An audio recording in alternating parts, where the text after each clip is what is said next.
శ్రీమాత్రే నమః. హలో అండి, భవానీ వెజ్ రెసిపీస్కు స్వాగతం. సమ్మర్ అయిపోతున్న పిల్లలైతే ఖచ్చితంగా ఐస్ క్రీమ్స్ అడుగుతూనే ఉంటారు కదండి. సో ఇలా హెల్తీ వెర్షన్లో ఇంట్లోనే సింపుల్గా కుల్ఫీ అయితే ఎలా చేసుకోవాలో చూసేద్దాం రండి.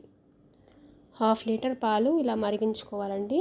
మరుగుతున్నప్పుడు 1 cup cashews and almonds powder చేసి వేసుకోవాలి. కార్న్ఫ్లోర్ కలిపిన పాలు వేసుకోవాలి. సరిపడా షుగర్, కొద్దిగా ఏలక్కాయ పొడి దంచి వేసుకోవాలి.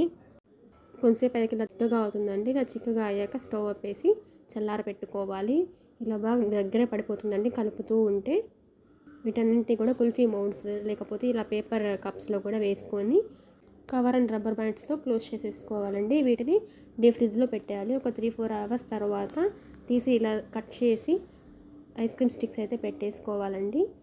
మళ్ళీ ఒక 5 to 6 అవర్స్ వరకు ఫ్రిడ్జ్లో పెట్టేస్తే మనకు క్రీమీ అండ్ టేస్టీగా ఉండి కుల్ఫీ అయితే రెడీ అయిపోతుందండి. మీరు కూడా ఖచ్చితంగా ట్రై చేయండి. ఎవరైనా సరే ఇష్టంగా తింటారండి. మీకు కనుక వీడియో నచ్చినట్లయితే లైక్ చేయండి, షేర్ చేయండి, సబ్స్క్రైబ్ చేయండి. Thank you for watching.